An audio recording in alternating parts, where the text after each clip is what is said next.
I think Jalen McLeod was the biggest winner for the Auburn Tigers during the bye week, but there are several others we need to talk about. Freezing temperatures are likely for several hours inland and a few hours closer to the coast. Yes. You are Locked On Auburn, your daily podcast on the Auburn Tigers. Part of the Locked On Podcast Network, your team every day.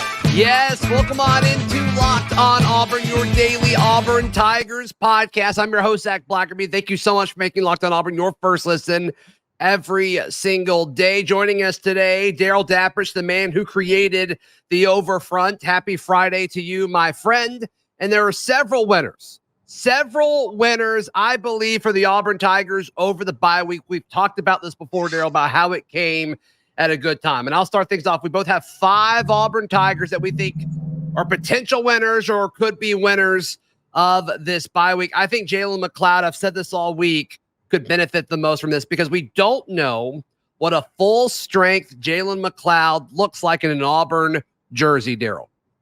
That's a great one because first of all, it gets him healthy.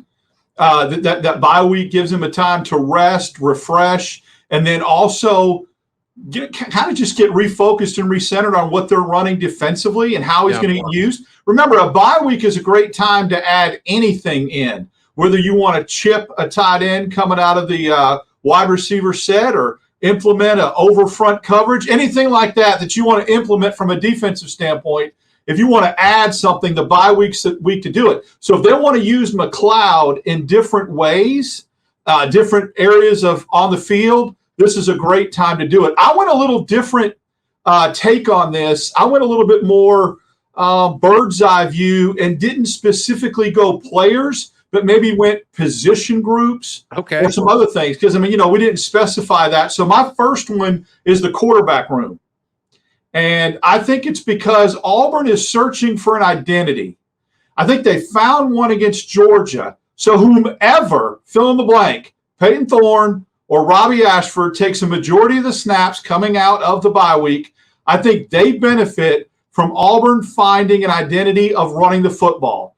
The obvious one is Robbie Ashford, because if Auburn goes run heavy, they could start to implement an offense that looks similar to the 2013 offense of read option and let Robbie Ashford run heavy with this stable of running backs like Nick Marshall did. Now, at some point, you got to throw it.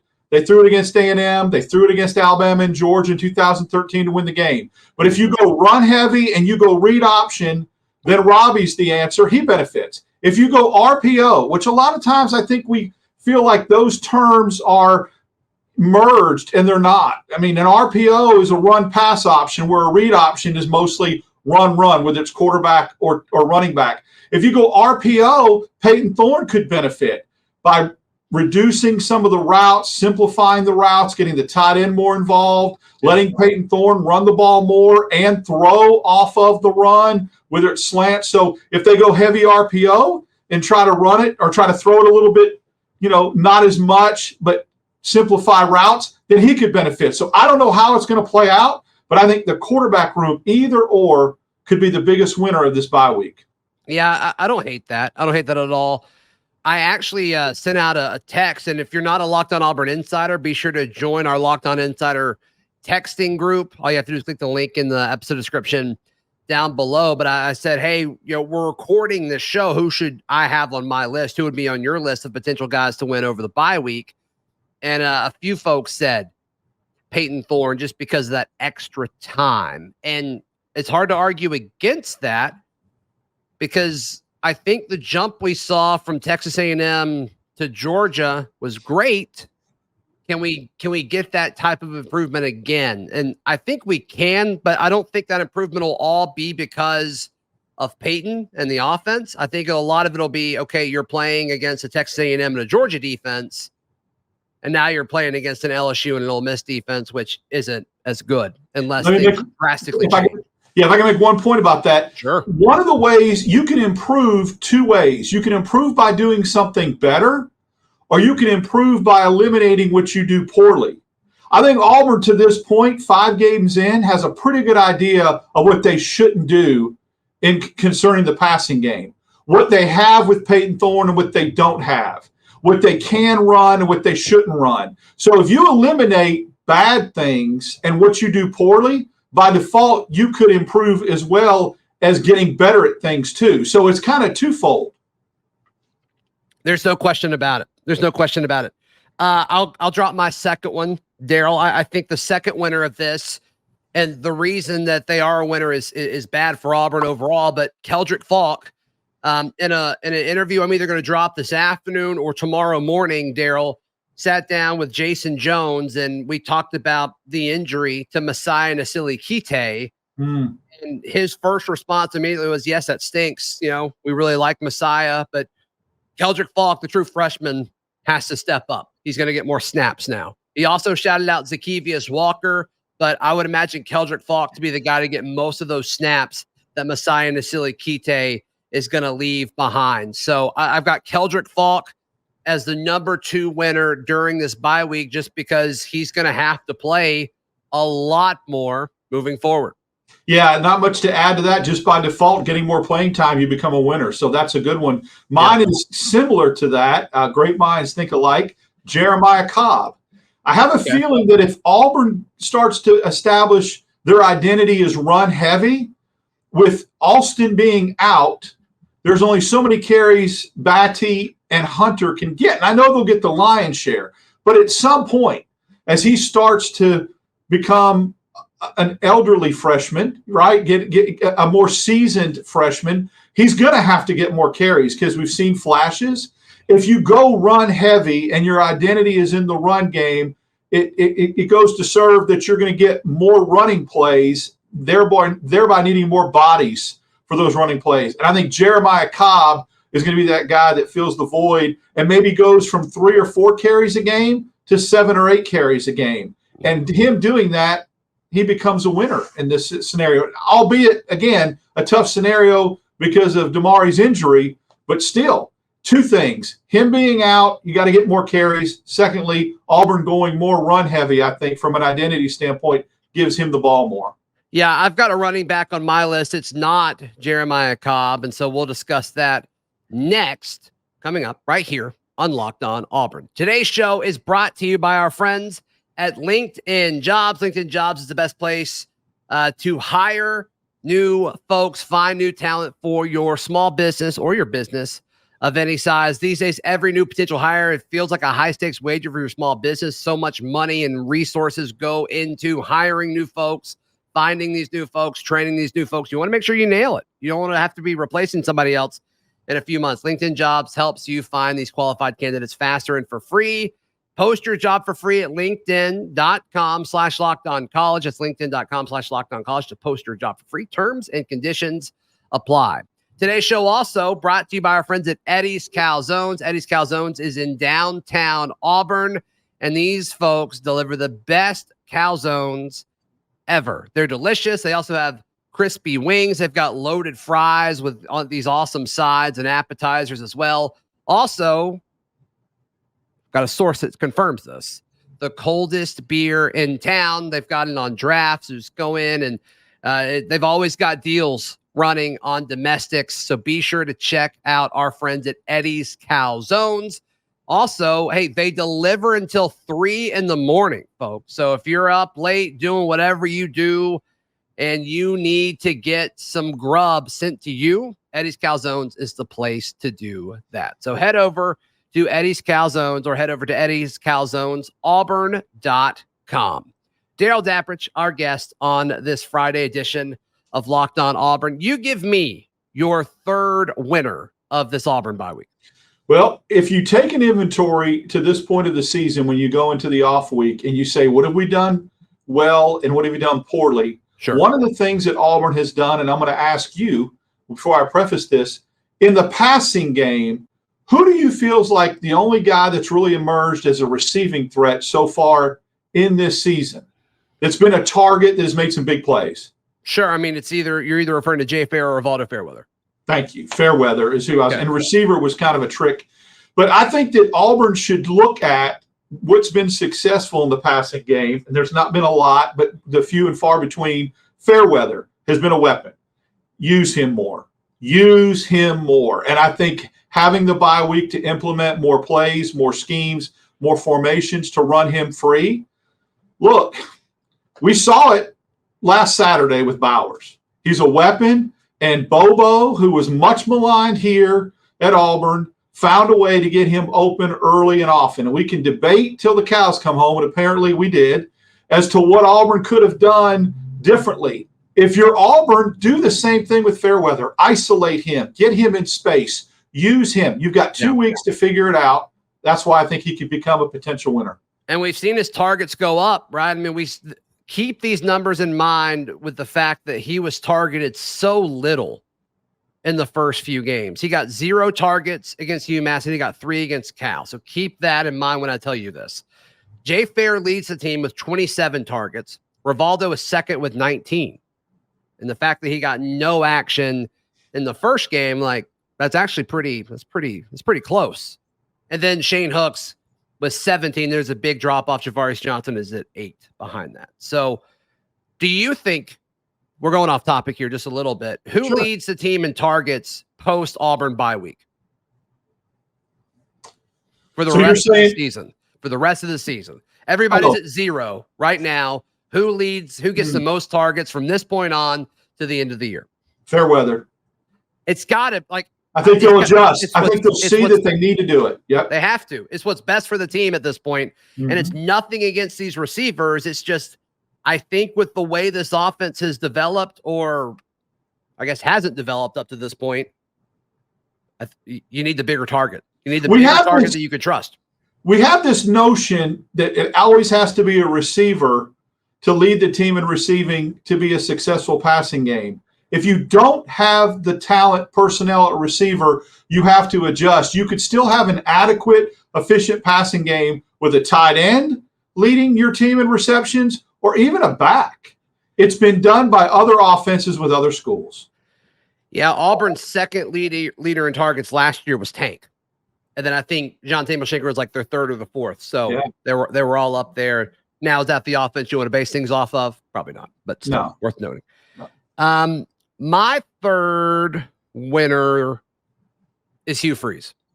I think another week where he's still trying to install, not even, we've talked a bunch about him and Philip Montgomery talking about installing scheme, just talking to folks and how these meetings that they go, especially the ones on Monday, where Monday's all about the truth is the theme of what his Mondays are. And he's still trying to instill a culture. He's still trying to instill a specific mindset throughout this team. And you just got to think an extra week maybe get some closer to that, Darrell. I mean, I'm hoping it gets them closer to that. I'm just using basic logic here. But I think the combination of another week of saying, hey, this is what I want you to do. I want you to try hard on every single play, please, please, please. And also another week of Philip Montgomery and him just having, several meetings every day, I would assume, to get more and more on the same page. I think all of that's good for Hugh Freeze. That's a great point. I think because you reassess. We just talked about taking inventory of the season where you are. Sure. Hugh Freeze is a smart dude. He's coached a lot of football. He will see exactly where Auburn is and adjust and say, okay, what do we need to do? That's where he could become a big winner by just reevaluating what's happened in the past and what they need to change in the future. Yep. Okay, I'll go with my fourth one. Nehemiah Pritchett, a guy that missed several games to start the year. We finally saw him. He's not looking kind of like what we thought he would because of this injury. I think similar to Jalen McLeod and other guys that we've talked about, maybe this extra week off, and then it'll be 2 weeks by the time, between Georgia and then the game in Baton Rouge. Surely he's got to be feeling significantly better on that leg injury at that point. Yeah, from a health and rest standpoint, yes. From a knock the rust off, he was just starting to get back into the flow by playing 2 games. So now, is he? But again, he was probably. If he was a younger guy, I would give that more credit. But I mean, he's played so much football at Auburn. Yeah. I can't imagine that being a crazy factor. The injury healing definitely outweighs and takes precedence over knocking the rust off at this point. That's more important to get him healthy than to say, well, I was just starting to get back in the flow, in the groove. I think you're absolutely right. That's a more beneficial factor for him. Mine is it's a group one. And it's just as I thought about this, anybody, and it kind of goes with this theme with Pritchett, but anybody that's currently on this Auburn roster that is suffering from a nagging injury is a winner coming out of the bye week. That's an obvious one, but it shouldn't be understated. If you get J.D. Rim back, you get some other guys back that are dinged up that could play, Javarius Johnson. I still think we haven't seen the impact that he could make in the passing game with the big plays he's capable because he has been hampered by some nagging injuries. What of a guy like Nick Mardner? Yeah. What if we start to see what he could become, overcoming some injuries in the red zone? So anybody that's nursing injuries comes out a winner if they can come back against LSU close to healthy with this bye week precipitating that. Sure. My fifth one, my last one on this list, and I've got an asterisk next to this one because there's only so much information we can gather from this. But Damari Austin, he's the running back I was talking about earlier. Some of the stuff I've been told is worse news than some of the stuff I've seen being reported. And so hopefully he is back in time for LSU. I think I saw Auburn Rivals posting that. I hope that's certainly the case. Hugh Freeze hinted at that at some of his pressers too. I've talked to some folks closer to the situation, and it's just different information, but I'm going to go with the more positive stuff right now and hope that he's able to use his bye week to get back to where he needs to be before they head to Baton Rouge. You know, if you're going to talk about philosophy and identity and being run heavy, we don't know if that's what's going to happen. But let's just say after the Georgia game, Auburn realized we ran it on Georgia. We should be able to run it on anybody, and they go to that type offense. He would be a huge benefactor from that. Yeah. But again, you would probably limit his carries as opposed to if he did that coming off a bye week and was healthy. Even if he plays, I don't know how many carries he can get on that shoulder. Is it 5? Is it 8? As opposed to him getting maybe 12 to 15 if he's healthy. So, yeah, if he gets out there at all, that's a win. But I just think they're gonna be careful with him because of that shoulder. You know, one hit goes down hard on the ground, it can change the whole trajectory of his season. Yeah. My number 5, although a little hokey, is very, I think, timely. And I think the fifth winners out of this bye week is the Auburn fan base. When you mentioned Hugh Freeze, I think the Auburn fan base comes out of this now and they look and go, okay, here's the backstretch we've been talking about all preseason. Now, we had LSU in that gauntlet, and I'm not saying they won't be, but that game looks a lot more winnable than it did 2 weeks ago. Okay? They all do. Sure. Even going down to Baton Rouge. So maybe and we'll talk about this later with what to watch, maybe your 2 toughest opponents and maybe the 2 teams that could meet in the SEC championship game are already in your rearview mirror on your schedule. Mm-hmm. And now you get to the manageable part of your schedule with 7 games left.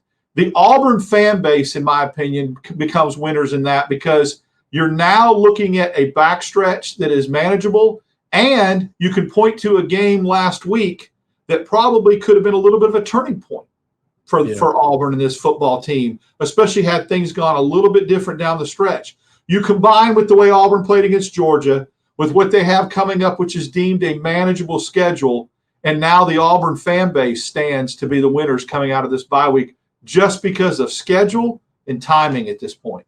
Right. Okay, I'm cool with that. I'm cool with all that. It's off the beaten path a little bit, but no, that's okay. I mean, I said Hugh Freeze. Yeah. That's fine. I just don't feel like this is. And this is me kind of picking like literally a few words of everything you just said, but like I don't feel like we're at the backstretch yet. I feel like we're in it. I feel like this is like the worst part of the schedule. You think after Ole Miss, right? I bet you that's what you feel like. Yeah. Yep. Because I think every game after that is more winnable for sure. And you get a few of those at home as well. I just think that the 2 toughest teams on Auburn's schedule at the end of the year, perhaps, could be wrong, just a guess, that when we look back after the 12-game season ends, the 2 toughest teams on Auburn's schedule, Auburn might have played already. Yeah, sure. Sure, and we'll learn more about that this weekend. All right. That's why this what to watch. Spoiler alert, stay tuned. Yeah, that's why that plays. There's 4 games this weekend. Auburn may not play, but there's 4 games that really, really impact them. And we'll discuss all those next right here on Locked On Auburn. Today's show brought to you by our friends at FanDuel. FanDuel is the best place to wager on all of your sports action, whether it's NFL, whether it's college football, whether it's the MLB postseason. Chop on, my friends. FanDuel's got you covered with new customers. They get $200 back in bonus bets guaranteed when you place a $5 bet. That's $200 back in bonus bets. Win or lose. If you're thinking about joining FanDuel, now's the time to get in on the action. Spreads, player props, over-unders, and more. Visit FanDuel.com/lockedon and kick off all of your sports betting goodness. FanDuel, the official sports betting partner of the NFL and the Locked On Podcast Network. Today's show also brought to you by our friends at Frisky Whiskey. Frisky Whiskey's best place ever? No, to buy all of your liquor and beer and wine, whatever it may be, whatever tickles your fancy, whatever gets you hype, be sure to go and get it from Frisky Whiskey. You're going to have an incredible selection. They got 10,000 square feet of incredible selection. Also, it's really, really good pricing, especially if you're in the Auburn, Opelika, Lee County area. They're barely in Georgia, so they have Georgia alcohol tax laws. It's way, way lower than Alabama's. So drive over there, check them out. Just type in Frisky Whiskey in your phone's GPS. It'll take you right there. It's like 20 minutes from Auburn, Opelika, Lee County. It's going to save you money. It's going to be worth it, I promise. And check it out. Check out our friends at Frisky Whiskey. All right, Darrell Dapprich, our guest today. Happy Friday. The first thing I think Auburn fans need to watch is their next opponent, which is Missouri and LSU. And I have a very, very weird feeling about this that is extremely pro-Missouri. Darrell Dapprich. Okay, I had that on my list as well. As far as ranking them, it doesn't matter to me. I think Missouri LSU is a must-see for what you just said. LSU is your next opponent. Now, it's not only from a standpoint of what do they look like. Do you want to go down to Baton Rouge with LSU having lost 2 games in a row when you consider what are the odds of them losing 3 games in a row? Now, some people go to the theory that means they're a broke football team. You lose to Ole Miss, then you lose to Missouri, then the season starts going south, and Auburn can take advantage of that. Some people play devil's advocate and say the odds are you're not going to lose 3 in a row if you're LSU, so you'd rather than beat Missouri, feel good about themselves again, and then come back down to earth against Auburn. That's why I think it's an important watch. Yeah, I'm with you.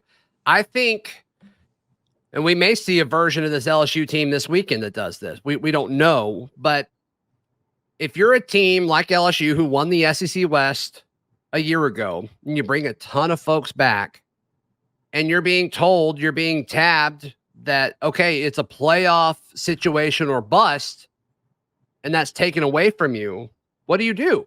How do you respond? And we'll learn the answer to that this weekend and, of course, next weekend as well. The next one is Auburn's following opponent, Ole Miss taking on Arkansas. I think both of Auburn's next 2 opponents, LSU and Ole Miss, are playing against teams that could really, really attack their defenses in different ways. And I think it's going to put more on tape for the Auburn Tigers to be able to prep and hopefully take down either of these teams over the next few weeks, Darrell. I think this is going to be a lot. There's going to be a lot to learn about both of these teams that Auburn's going to be playing.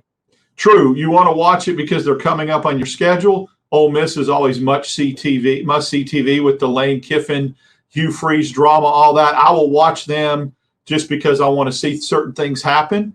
But third of all, the loser of this game goes to the lower division of the SEC West. They'll have 2 SEC losses. They start to get the little separation action. So I think also I want to go back to something you said that's a very underrated point. I don't want to skim over about LSU, Missouri. Yeah.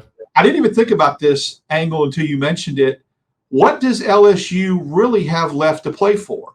The playoff situation, all but gone with 2 losses because they lost to Florida State. Sure, they still have a Western Division title to play for, but are you going to leapfrog A&M and Alabama, who you still have left to play? I don't know. So that's an interesting angle on that they may not have as much, especially if they lose to Missouri. If they lose to Missouri, they really don't have anything to play for. So, but as far as Ole Miss, Arkansas, you're right. I want to see how they stack up against each other. Like if Arkansas was to upset Ole Miss, then my whole viewpoint and my take on Arkansas gets raised a notch compared to where it is right now. If Ole Miss wins, then I feel like they're gaining some momentum coming into Jordan-Hare, which could be a little bit scary after the game they had last week against LSU. But see, there's the trifecta. LSU loses to Missouri, that Ole Miss win doesn't look that impressive anymore. Not as impressive. If LSU loses to Missouri, it's not as important or as impressive of a win. Yeah. If they beat Missouri and Ole Miss hammers Arkansas, there's so many factors as an Auburn fan with teams left on your schedule that could make this very interesting. Yep. Okay. Next up, talking about previous wins looking good, Cal takes on Oregon State. Oregon State, the 15th ranked team. We'll see if this Cal win looks better or not. Cal's about to play 5 straight ranked opponents in a row. That's kind of where the Pac-12 is right now. So we'll see how Auburn's former opponent does there. And then the last one, obviously, Darrell, is an obvious one. Alabama and Texas A&M. Most people would think that the lazy take on this, or the easy take is, well, it's Alabama. So as an Auburn fan, you want to watch that game, see Alabama lose. Not so fast, my friend. You want to look at this and see what A&M ascends to. And this goes back to that little teaser that I had before. If A&M wins this football game, they become the favorite to win the West, in my opinion. I don't see how now Ole Miss could come up and beat them, whatever, that change. But right now, as of week 6, if they were to win that game and beat Alabama and give Alabama its first SEC loss and be undefeated and hold the head-to-head against Alabama, A&M becomes the odds-on favorite to win the West, which means Auburn would have the 2 possible participants in the SEC championship game already on their schedule, already in the rearview mirror, which would make that loss to A&M a little bit more palatable. We already know the Georgia loss is, although no moral victories, but still, if you had that on your schedule already in your rearview mirror, I think that, again, talk about the fan base being winners coming out of look what you have then to look forward to the rest of the stretch. All right. Anything else there before we wrap up this week of Locked On Auburn shows? If you get a little, as far as what to watch and this weekend, if you get a little footballed out, watch Star Wars. We could all learn about what the Death Star exhaust port exactly is. We could do a little homework on that, read up on that. Star Wars and New Hope will shine a light on that for you. Yeah. Luke Skywalker. Just do something different, right? Just kind of change it up a little bit. Switch it up. That's right. Darrell Dapprich, how people give you some love, my friend? Follow me on Twitter, Dap6410. No reaction show, obviously, because of a bye week this weekend, but Monday mornings, 7:10, Tuesday afternoons, 4:30, various shows on the Auburn networks. Awesome. Be sure to find all of our written work at auburndaily.com. We will see you on Monday. This has been Locked On Auburn.